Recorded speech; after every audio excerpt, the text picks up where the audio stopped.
This into this.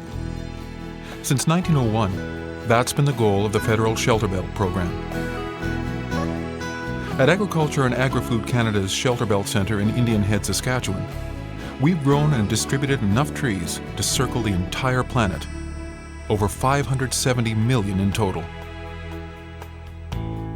Trees that protect the soil, trees that modify climate, trees that have enhanced the lives of generation after generation of prairie people.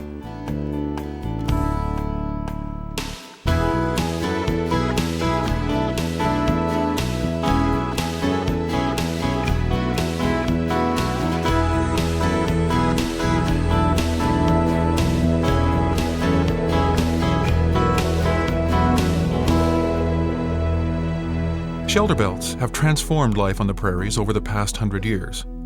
Their ability to control wind and water has helped create conditions that early settlers could only dream about. 20 years, the Shelterbelt has provided us with very adequate protection from especially the northwest winds, which we have here in the wintertime. It's nice to work around in the yard when it's very windy and not have that very strong wind hitting you. We have a nice looking yard, we think, and that was important to us. And we also have a wide variety of songbirds that nest in these trees through the summer, which we were looking for as well. We've noticed in our alfalfa fields that we have a lusher growth next to the shelter belts, and you know, if you have a couple of round bales extra, all the better. The Shelterbelt Centre supplies bare root seedlings to farmers like Janet and Doug throughout Manitoba, Saskatchewan, Alberta, and the Peace Country of BC. Well-designed shelter belts trap and distribute snow, conserve and filter water, control erosion, and decrease energy use, making them a vital tool for prairie agriculture. But our trees are also a valuable aid in the fight to slow climate change. Researchers at the Shelterbelt Centre have discovered that shelter belts are extremely effective in sequestering greenhouse gases by acting as carbon sinks. A good way to start is what the heck is a carbon sink, is one thing which some people ask. And it's really, the best way to think of it is your kitchen sink, with your carbon emissions being the faucet, water's running in, and the sink is the plug. And if you don't pull the plug and you keep pouring stuff in, it's going to overflow. So to reduce carbon emissions and air pollution, you have to slow down the tap and drain it off at the bottom at the same time. And shelter belts, through photosynthesis, remove carbon dioxide from the air and they store it in the wood. So it's the sink activity that's helping to pull some of this pollution out of the air and store it in the landscape for a long time. An average tree, during its 80-year lifespan, will remove close to 4 tons of carbon dioxide from the atmosphere. But if we're going to achieve those levels of reduction and enjoy all the other agricultural benefits shelter belts bring, there's work to be done. Proper site preparation is very important. If you can get the site prepared a year ahead of time and immediately before planting the shelter belts, you're going to have an increased survival and health of your trees. Producing vibrant, healthy, fast-growing shelter belts depends on good site preparation, proper planting technique, and effective weed control.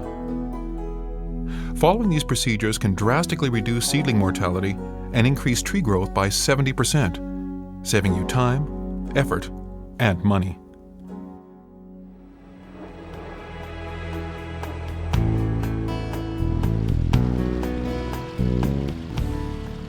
After you've decided where you're going to put your shelter belt and staked the area to ensure straight rows, use a glyphosate herbicide product prior to tillage. This will loosen roots, making sod breaking and cultivation easier. Prepare the site by disking or cultivating.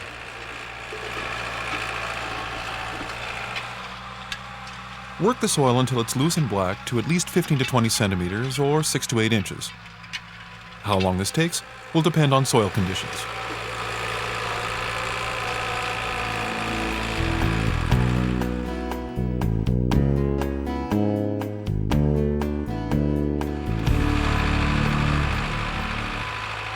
In the spring, disc or cultivate and, if possible, rototill once before planting to make sure the site is ready.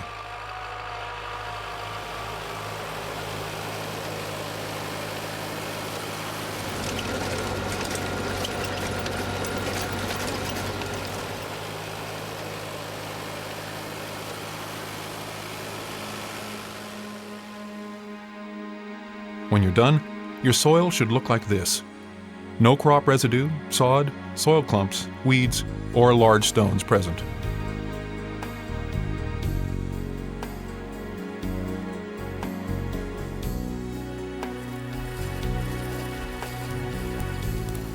Finally, restake the rows where the trees will be planted. Straight rows allow for easier planting and maintenance and are essential for the application of plastic mulch.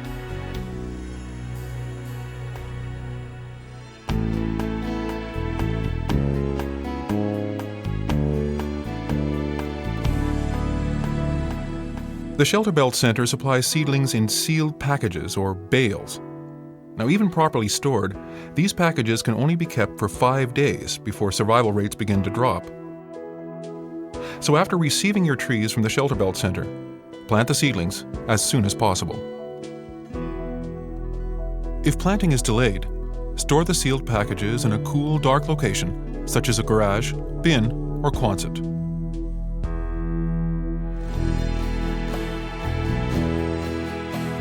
Using a tree planter, actually, those kinds of things don't take as long as planting by hand. And we've done both. We've planted by hand and we've planted with the tree planter that is made available to farmers. That saved a lot of time. A mechanical tree planter is the most efficient method of planting. 4 people can plant up to 8 kilometers or 5 miles of shelter belt in a single day. There are a number of designs around, but most mechanical tree planters contain these basic parts: a coulter disc to break the soil, a furrow opener, a pair of filler discs, packer wheels, seats for 2 tree planters, and bins for the seedlings.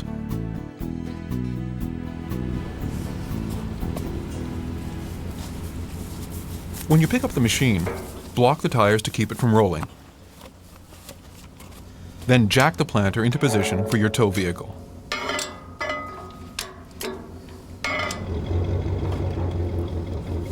Once the hitch pin's in place, fasten the safety chains. In this position, there should be at least 15 to 20 centimeters or 6 to 8 inches of clearance between the furrow opener and the ground.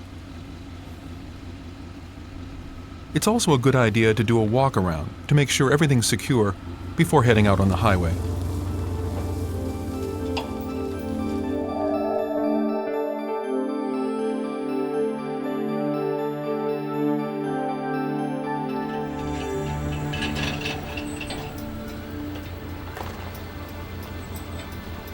On arrival at your farm, block the wheels and disconnect the safety chains. Make sure the jack is on solid ground, then raise the planter slightly before removing the hitch pin from the transport vehicle. The tow hitch assembly is close enough to the ground to damage your seedlings, so turn the assembly over in its housing or remove it completely before you start planting. For this job, your tractor should be able to gear down to very low speed and have at least one set of hydraulics. Hitch the tree planter to your tractor, then connect the hydraulics. Apply just enough pressure to take the weight off the transport chain so you can unhook it from the furrow opener.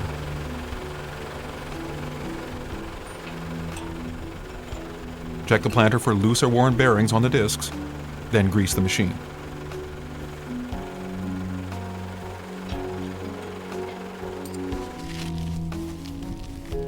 Next, cut open the bales of trees, as well as the individual bundles you'll find inside. Be very careful that the seedling roots don't dry out prior to planting. Place the seedlings in the bins facing the operators and cover the roots with plenty of moist peat moss. Place any bales you're not using right away out of direct sunlight to keep them cool.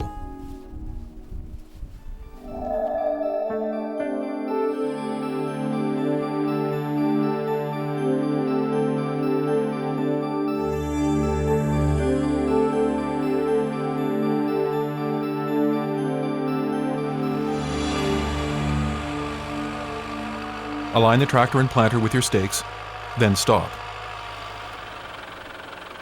The two tree planters should be firmly seated in their chairs. Make sure they keep their feet in the footrests and that any loose clothing stays clear of moving parts. Ensure the tractor operator can hear the planters if they have to shout any commands. If not, you may require a third person to relay signals.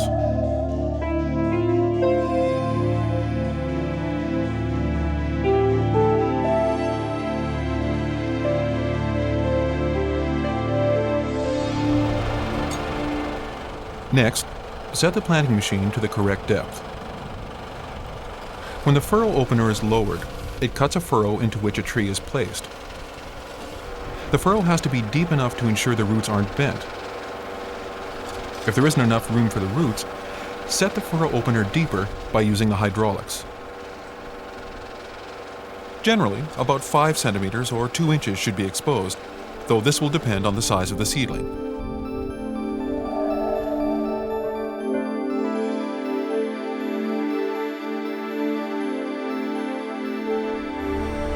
Plant the seedlings at the same depth, or up to 2.5 centimeters, an inch, deeper than they were grown at the nursery.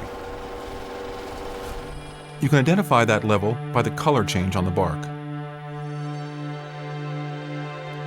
Lower the seedling into the furrow immediately behind the opener, at 45 degrees toward the packer wheels. Hold on to the seedling until the soil falls in around the roots, then let go. Be careful not to let your hand drag, or it could get scraped by the filler discs. The packer wheels will tamp the soil and pull the seedling into an upright position. The spacing is determined by the species of tree being planted, as is the space between rows and the type of shelter belt you're planting. Spacing can be gauged by a mechanical beeper, or by dragging a light chain behind the planter with a marker attached to the recommended distance. A tree goes in when your partner tells you the marker has passed the previously planted tree. Note that we're driving the tractor at less than 1/2 normal speed for demonstration purposes. The fourth person in the crew walks behind the tree planter and packs the soil by foot around each seedling. This person can also cover any exposed roots, uncover buried seedlings, and check for correct spacings.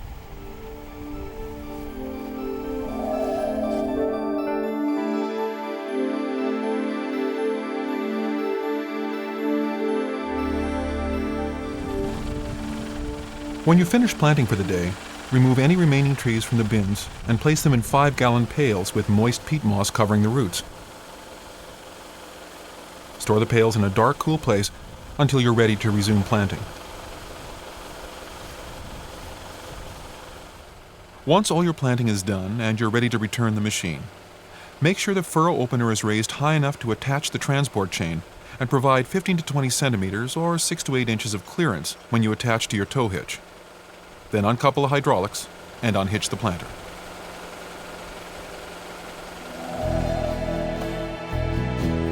Plastic mulch is something that we've been evaluating at the center for a few years now, a number of years, and it's found to be very effective and an alternative to all the time that it takes in order to rotivate or hoe the trees. Once the mulch is down, you can have something that's in place and on an ongoing basis control those weeds, at least within the row. So the trees get the head start without the competition.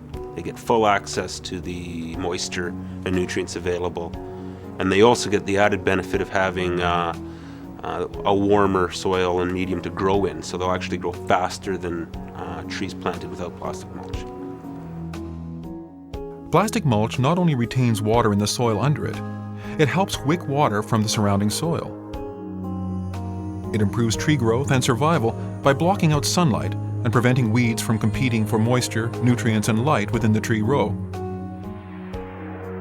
When shelter belt scientists compared green ash planted with and without mulch, They found that growth increased by 27% when plastic mulch is used. Because the plastic is black, you get a quicker warming of the soil in the spring, which actually is sort of like adding a little bit of time to the growing season. So they get a jump on the surrounding vegetation. The plastic is non-perforated, contains a UV inhibitor, and is applied with a specialized mulch applicator. It lasts 5 to 7 years or longer and is a very effective alternative to herbicides and mechanical weed control. It's a one-time expense that offers significant returns over the long run.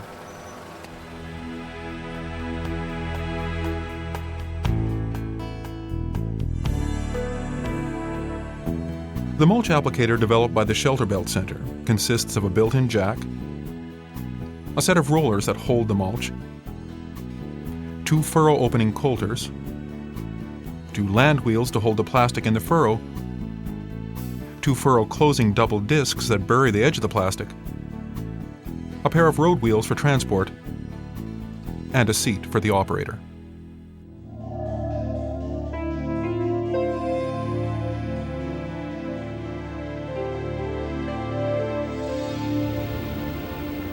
The mulcher is quite heavy and low to the ground, so make sure your transport vehicle is large enough and has high enough clearance to transport it. You'll need around 45 centimeters or 18 inches from your hitch receiver to the ground. Block the wheels and jack the mulcher to the level of your hitch. Insert the hitch pin and fasten the safety chains.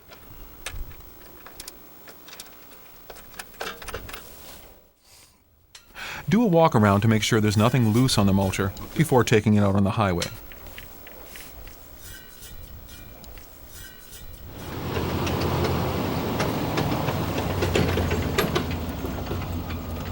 When you're ready to transfer the mulcher from the transport vehicle to the field tractor, make sure the jack is secure and the tires are blocked before removing the safety chains and the hitch pin.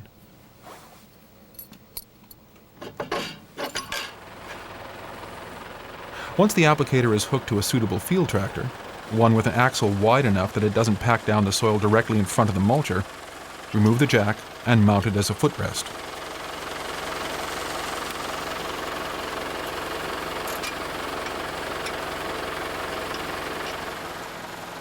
It's a good idea to clean the hydraulic couplers before connecting the hoses to the tractor. Then use the hydraulics to take the weight off the transport arm and remove the pin. Failure to remove the pin can result in both injury and damage to the machine. Check for loose or worn bearings on the discs and grease the machine if necessary. Greasing the mulcher is more critical to smooth operation than it is with the planter.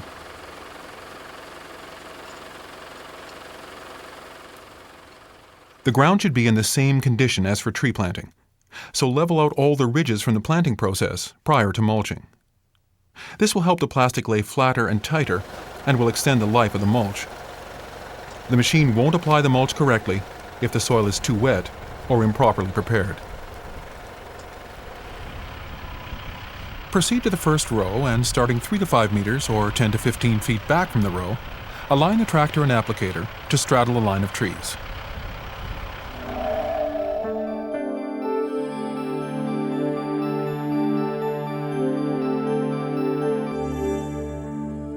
With the applicator in the raised position, slide a roll of plastic mulch onto the cradle of rollers on the mulch applicator.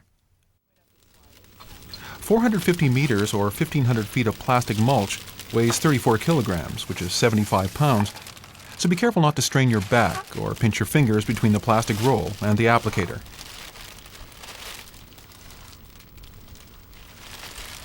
The end of the plastic should be coming forward off the bottom of the roll. Unroll a length of plastic and lead it between the small front roller and small bottom roller. Continue to pull the plastic under the large bottom roller until it clears the back of the applicator.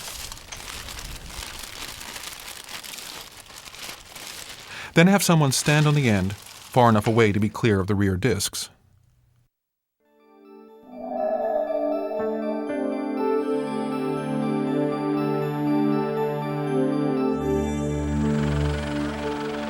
When the operator is securely seated, the tractor driver can lower the mulcher into application mode. Set the mulcher to the correct depth. The front discs, which are the ones that cut the trenches that will hold the edges of the plastic, are controlled by the hydraulics. Keep the top half of the front discs exposed and the bottom half submerged in the soil.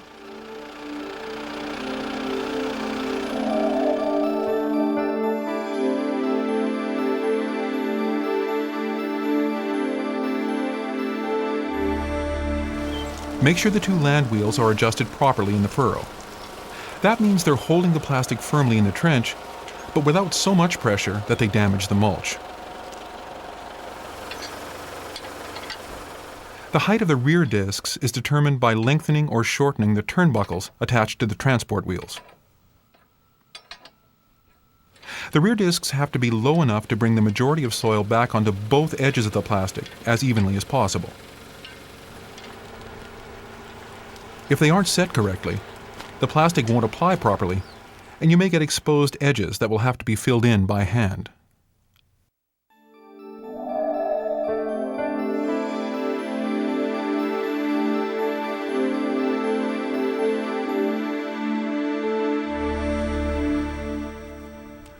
When enough of the mulch has been anchored, cut off any excess plastic. Dig a trench and bury the end. Then pack the soil and anchor with rocks or staples. If you're the person riding the applicator, your job is to punch small holes in the mulch at the base of each seedling as it passes under the plastic below you. This can take a little practice, but most people get the hang of it pretty quickly.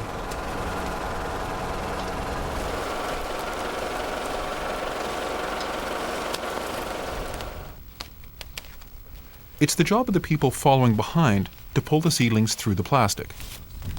Oh, that worked slick, actually. You should make the cut lengthwise, not too large, but big enough to get the seedling out without damaging it, as well as accommodating its future growth without allowing space for weeds. 10 to 15 centimeters, or 4 to 6 inches, is a good general rule of thumb. Make sure the plastic doesn't touch the seedling, otherwise the bark could be damaged. Pull the seedlings through the plastic as quickly and gently as possible, and try to keep off the plastic to prevent damage to the mulch.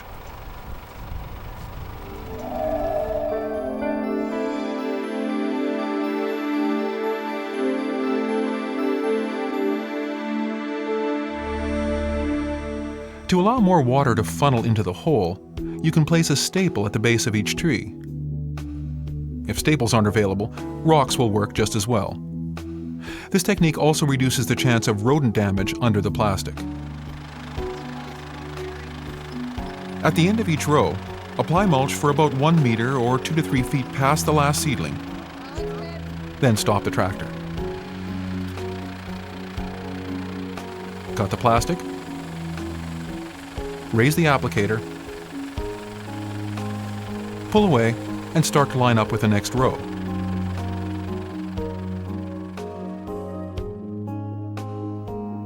Trench and cover the open end of the mulch immediately to ensure that wind is not able to get under it.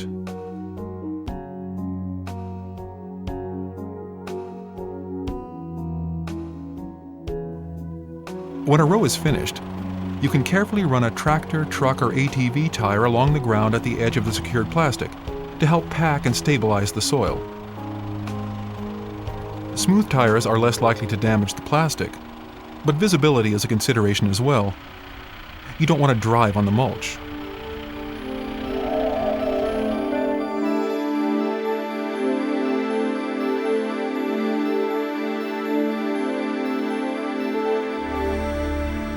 Remove any remaining plastic mulch from the cradle and the rack behind the seat. Before unhooking from the field tractor, use the hydraulics to raise the transport arm into place and lock it with a safety pin. Then, with the jack in place, uncouple the hydraulics and unhook from the tractor.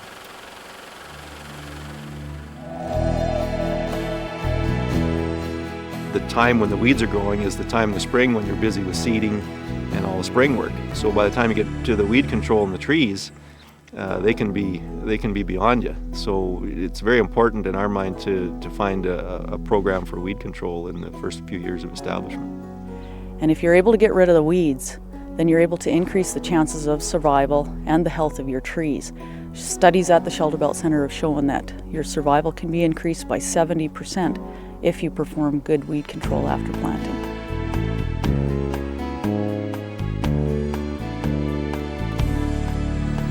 While plastic mulch provides excellent weed control within rows, weeds growing between rows can still have an effect on your trees.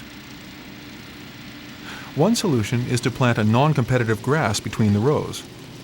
Mowing 2 to 3 times a year will help keep the site maintained.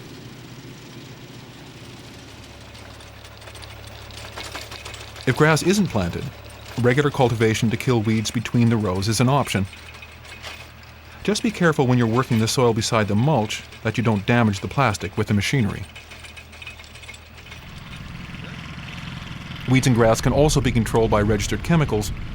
Contact a chemical specialist for the latest information on herbicides.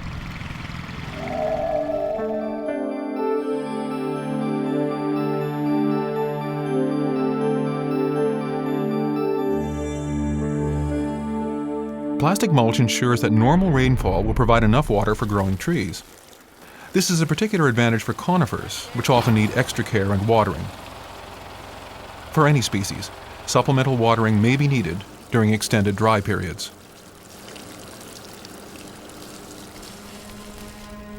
Seedlings that don't survive should be replaced the following spring to prevent gaps in the shelter belt.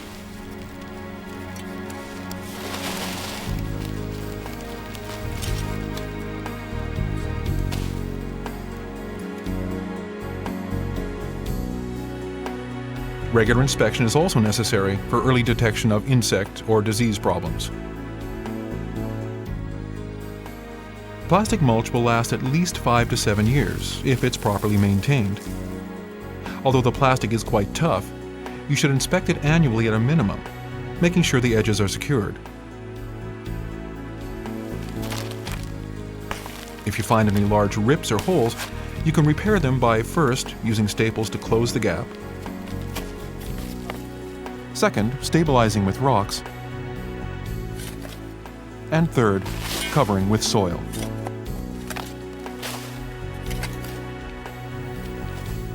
You'll also want to check that the holes are still big enough to accommodate your growing trees.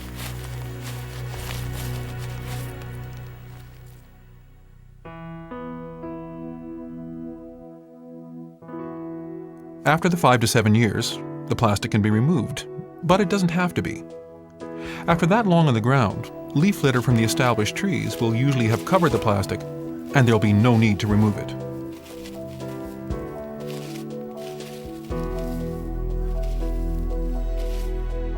One tree produces enough oxygen every day to keep 4 people breathing. An acre of trees can eliminate 5.5 tons of carbon dioxide from the air. Trees truly are the lungs of the planet. And assembled into shelter belts, they provide Canadians with a healthier environment, higher quality of life, and protection for our natural resources. There's no doubt that establishing effective shelter belts requires extensive preparation, proper execution, and ongoing maintenance. It's a serious investment in both time and energy, but one that'll provide enduring benefits for our farms, our country, and the entire world. It's prairie people that have done it. We've been able to grow the trees here, but it's the prairie people that have planted the trees and looked after them. They saw the vision that they could have, that what the landscape could look like in the future. And it's having that hope for the future that the tree planting brings.